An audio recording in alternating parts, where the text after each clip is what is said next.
Hello everyone, I am the MoeChicken and welcome back to more Kirby's Dreamland 3! In the last episode, we helped the janitorial staff and also an egg, and now we're moving on to this. Whatever this is! Ooh, that's ice! We haven't seen ice yet, have we? he turns into a snow cone maker! Oh, it's cute! Look at me! I got a snow cone maker from Cool Bird. Yeah! Yeah! Look at you. You're a snow cone now. I'm a snow cone-ify all of y'all. Yeah! Yeah! I like it. Get snow coned. Come back here and get snow coned, you creepy spider monster. You terrifying spider creature. I will kill you with the power of delicious treats. What's in here? What's this? It's probably friends. Yeah. Okay. Let's see what Rick does for us. My boy Rick. Oh. This happens. Is that exciting? This is exciting.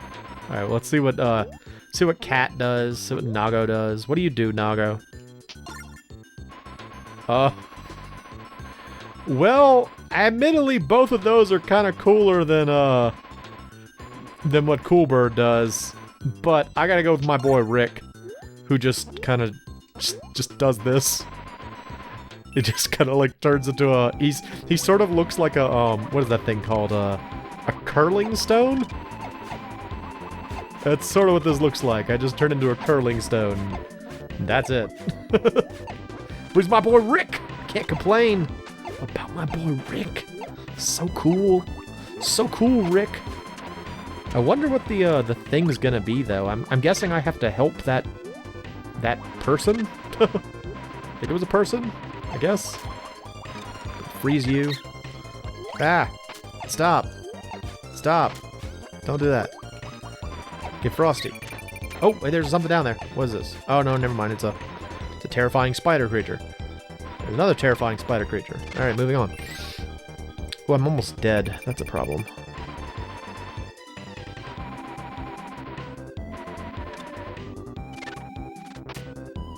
Could use some health.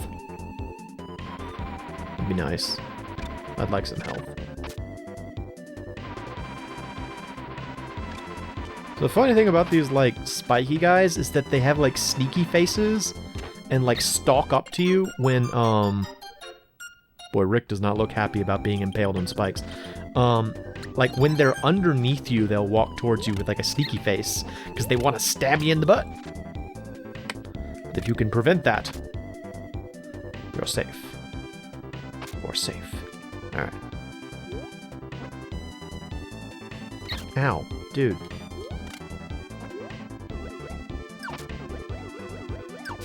See? They just want to hurt you. They just want your pain. That's their goal. That's their goal in life. They're like, please, come here. I want to poke you in the butt. In the butt. That's my goal. No! Oh, gosh! Something kind of gruesome about that. Oh, speaking of gruesome... Ah! Ah! No! Can I wonder if there's something under him. Can I get down here? Aha! I did it. Okay. At first I was like, now what? Now what do I do? Speaking of gruesome, I never actually finished what I was talking about in the last episode about the darkness of Kirby. This video was talking about how there are a lot of things in the Kirby universe which feel sort of, malevolent's not really the right word, but, just darker than you'd expect based on Kirby. One of them is the nightmares. So Kirby has this, long history of Kirby's Dreamland, and there's a lot of this idea that, like, he lives in a world of dreams. Oh, there is Child. All right, well, I did it wrong because I was supposed to be up there. All right, let's go back. Try it again. Yeah, there's this idea that Kirby lives in Dreamland, and so the boss of a lot of these games, or a lot of these games, they're nightmares. And like even right from the first Kirby game, you had the Nightmare King, or just the Nightmare, that showed up at the Dream Rod, the Fountain of Dreams. That's what it's called. And it was like the weirdest and like creepiest thing in the game. You know, it was like this weird giant chinned monstrosity. I guess I should take someone else. I'll take you, Cat. You can come with me. This like giant chin monstrosity, and then like the boss of this one, which we saw in the opening, is like a huge black monster with like a giant red eyeball and nefarious tentacles that come out of him everywhere. It's pretty creepy for like Kirby. You know, you think about like what Kirby is, it's not really that. And there's like a bunch of stuff like that in this series. And I mean, some of it you know, you can admit is just sort of like, oh, well, this is that's just a very negative way to interpret what you're seeing. And that's fair. I mean, a lot of the stuff the guy was pointing out was like, that's a pretty dark interpretation of what is otherwise just a regular thing. Dude, don't. But like one of the ones that I thought was kind of interesting, there is a part in Kirby 64 that involves a it's like I think it's called like it's like a machine world or something like that.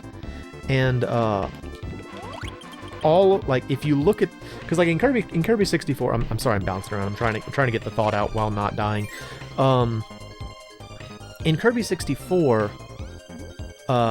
you go to like different planets, and whenever you go to a different planet, you get to see the planet from the outside first. Alright, so let's try going up this time. And this particular planet, if you look at it, it appears to be Earth, but like upside down. And, you know, from one perspective, you can be like, oh, that's kind of a fun little Easter egg, and just your brain stops there. But this person like extrapolated, and they're like, oh, clearly it means blah blah blah and blah blah blah, and this is, you know, like the dark future and whatever. Did I do it right? No, he's down there now. What? What though? Is it like a secret hidden door? Do you always come out at a different place? Maybe it's like a sequence or something.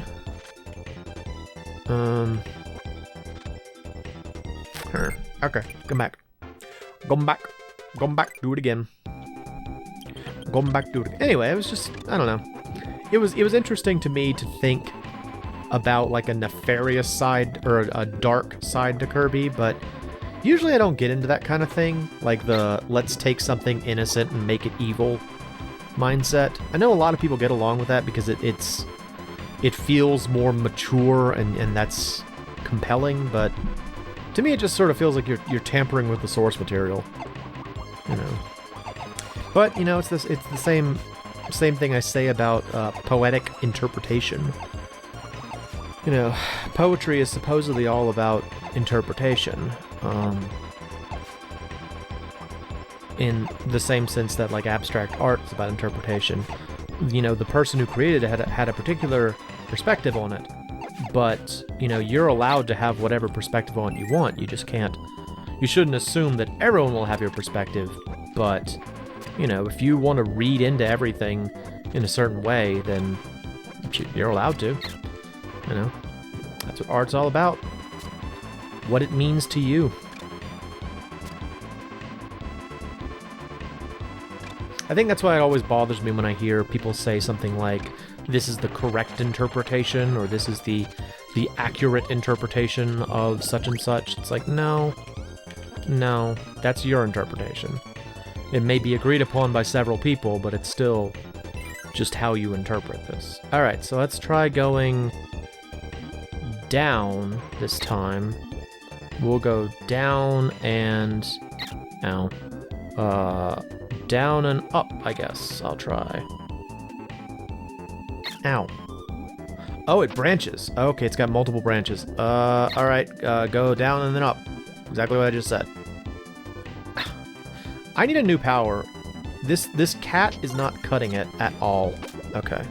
Let's go. Let's go. Let's go. Ow, dude. Oh, geez, it goes on more. Up again.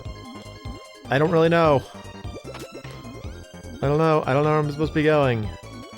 I don't know what my objective is. I'm just going. Here's this. Here's this. I hope I went the right way. Did I? Well, it made a good noise. Nope, I didn't get it. Doggone it. Doggone it. Alright, one more time. These things are gonna slow down the series for sure. You know, just having to redo it over and over again because, you know, there's some kind of special something that you have to figure out. It's like, yeah, that's the big problem here, is that you just have to do this over and over again. It's not great. It ain't great, but it's how the game is made. So what did we do? We did down, up, up, I think, is what we did. Get rid of this. I want this one. This is, I think, the remote control bird. Cool bird? Yeah, remote control cool bird. Ow.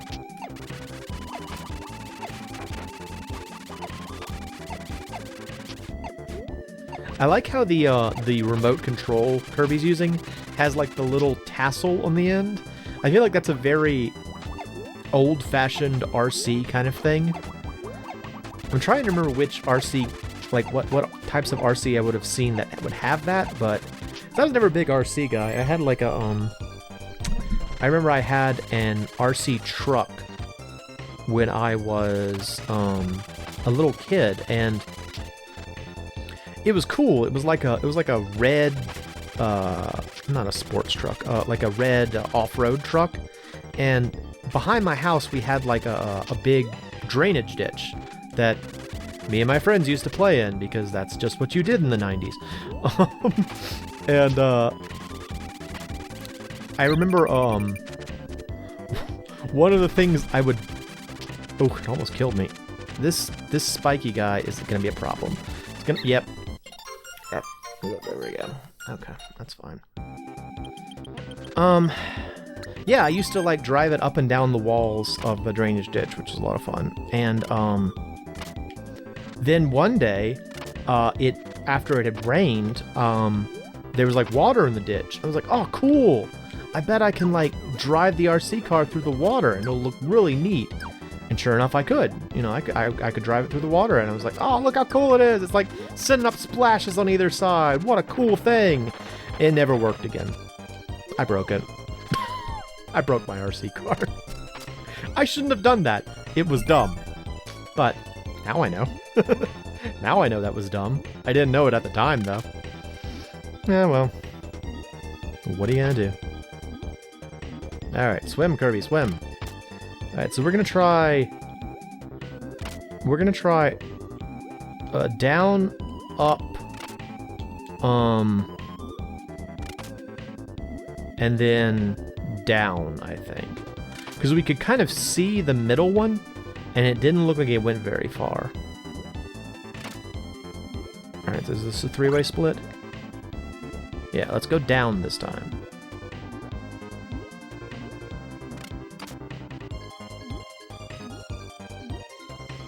Alright, still going.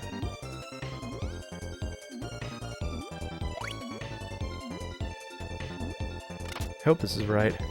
Is this right?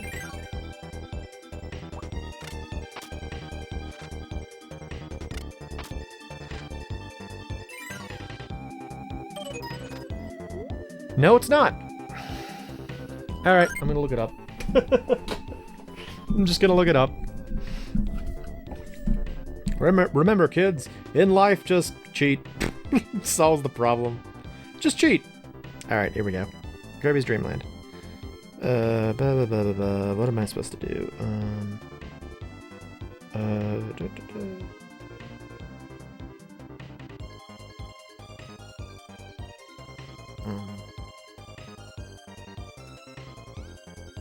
Follow the bottom, top, and middle paths. Okay, so I would have gotten it after the next try. Okay. Okay. I would have gotten it. Lame.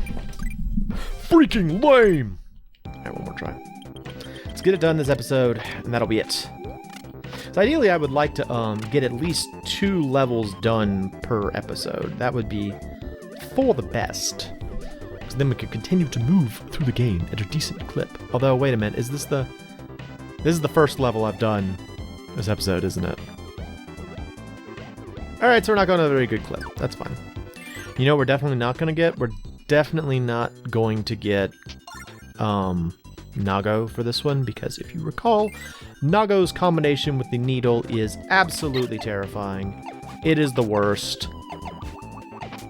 Super scary, and I don't want to see it ever again in my life. Ever again in my life. Because it makes Kirby's face into an eldritch horror. Eldritch horror is not something I enjoy. I imagine eldritch horror is not something a lot of people enjoy, except for reading it. I think a lot of people enjoy reading it. Come on, you little, like, they're so smug too, right? They look so smug when they're just sitting there. They're like, I'm not going to do anything. Oh no! And then they poke you. And they poke you in the butt. It ain't fun. It ain't fun to be poked in the butt by this little thing. By this little, kind of looks like a snowman monster. I don't like it. I don't like it. I don't like it at all. You know what I do like? It's Maxim tomatoes.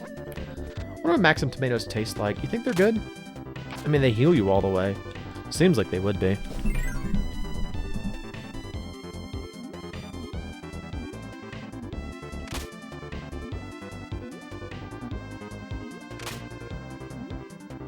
I love Rick's swimming animation. Look at him. Look at his little tiny little flipper hands. So why did it make like the, I feel like when I went down, up, up, it did the little like noise, as though I did something right. But I lost. I did bad that time. So why did it make the noise? I don't understand. He's very strange. He's a very strange thing.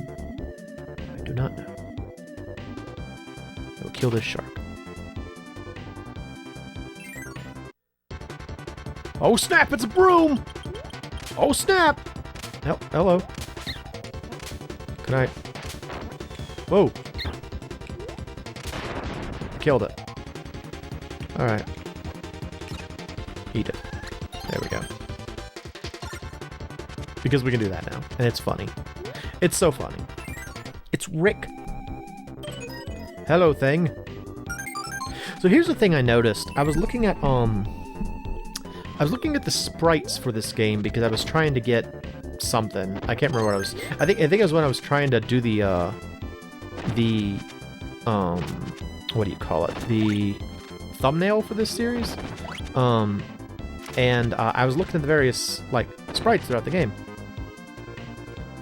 And, I think each stage has some kind of, reference to another game in it somewhere. Like, each stage has at least one area that is, like, at least one, you know, special thing that is, like, a reference to another game. And I want to say that they all have, like, a really prominent outline around them. I'm not sure. I'm not sure if that's the case, but I believe that might be the case. Because it explains why so many of them stand out as being unusual, you know? Like, in that previous stage, we saw, like, the monkey. The monkey stood out really, really strongly. This one stands out really weirdly when against, like, the background. It just seems like there are certain ones that are different. So, there was that. I have to assume they're from something else. Exit. Exude. Yeah, see? See how they have, like thick outlines and they almost look like 8-bit sprites? It makes me wonder. It makes me wonder. Alright, moving on. And Rick jump! Yeah, Rick got us a bottle of water. Yes, that's my boy. Alright, so, yeah, we spent the whole episode on that one thing. In the next episode, we will move on to...